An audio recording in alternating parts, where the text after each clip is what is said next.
résistance thermique par conduction d'un verre dépend de son épaisseur et de sa conductivité. Mon cher Marty, comme tu peux le voir sur le tableau noir, elle est calculée par la formule Rg égale E sur alpha. Tu l'auras... Doc, je ne comprends absolument rien. On parle de quoi, là? De Tintin? Diable non! C'est pas Rg le dessinateur, mais la formule physique de la résistance du verre. J'étais assis dans ma salle de bain, je me remémorais la légende selon laquelle le truand Jacques Messrine... Non, c'est Jacques Mérine, je le tiens de lui-même. Bon, Jacques Mérine aurait choisi sa BMW 528i parce qu'il croyait que le pare-brise était assez solide pour arrêter des balles. Quelle idiotie que cette idée! Il aurait mieux fait de se méfier de cette berline allemande qui allait lui être fatale. Tu ne crois pas? J'y comprends rien, mais alors rien.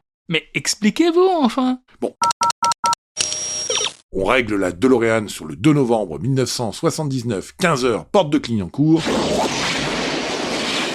C'est parti.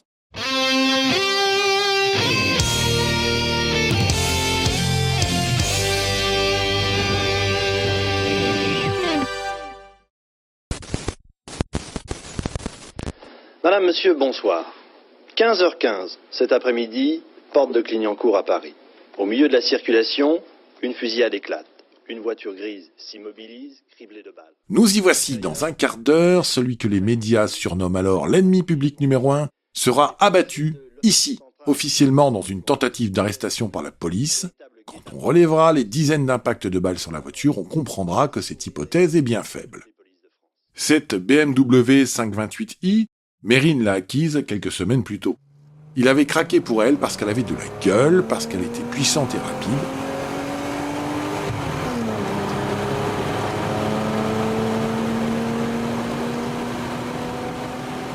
Cela tombait bien, il avait besoin de quelque chose de solide.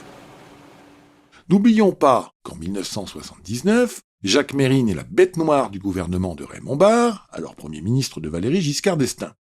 Il braque, il tue, il tire sur les forces de l'ordre. Depuis plusieurs années, lorsqu'il est arrêté, il se fait la belle. Ses coups de maître restant les évasions du tribunal de Compiègne. 3 mois de prison seulement et il s'évade du palais de justice de Compiègne après avoir pris en otage le président du tribunal. Et de la prison de la Santé. Le 8 mai 78, bénéficiant de complicité, il s'évade de la prison de la Santé en compagnie de Bess et de Carman Reeve. Faut dire que le pédigré du bonhomme est déjà bien chargé. Sacré CV, en effet, depuis le braquage du casino de Deauville en 1978, Messrine est blessé mais il parvient une nouvelle fois à s'échapper. Il sait que les forces de l'ordre n'hésiteront pas à aller jusqu'au bout pour le neutraliser. Neutraliser, c'est bien le mot, car l'interpeller n'est plus la priorité absolue.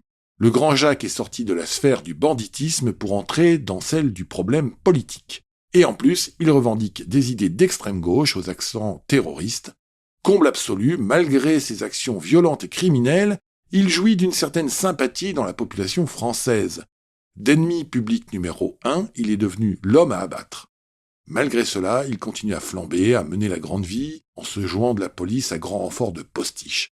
Il change d'allure et de visage comme un caméléon, tantôt chauve, barbu, frisé, avec ou sans lunettes. En août 1979, il est en région parisienne avec sa compagne.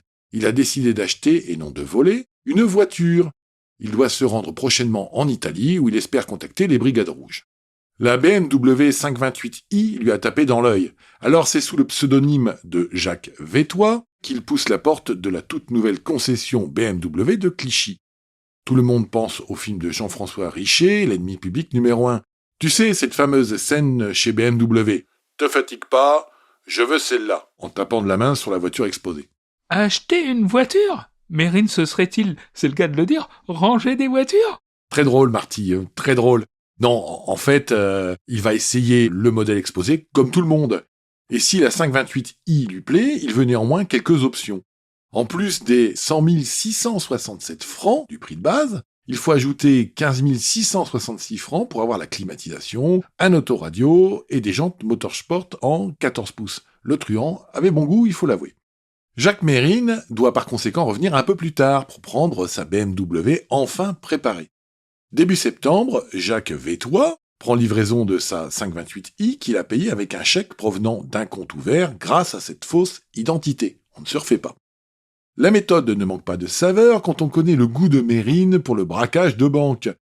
Il se paye même le luxe d'offrir une boîte de cigares au concessionnaire.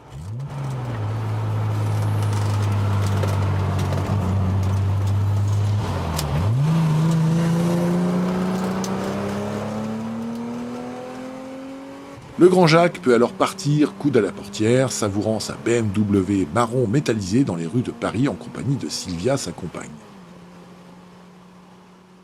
Pour être précis, il s'agit d'une 528i E12 en boîte manuelle. Le numéro de série est le 65 62 55 8. Elle a été mise en circulation le 5 septembre 1979 et est immatriculée 83 CSG 75. Mérine ne le sait pas encore, mais cette voiture sera sa dernière. La fameuse BMW criblée de balles le 2 novembre 1979, porte de Clignancourt, à Paris. Mais pour connaître cette fin tragique, Marty... Oui, je sais, Doc. Va falloir attendre la semaine prochaine. Tu lis dans mes pensées.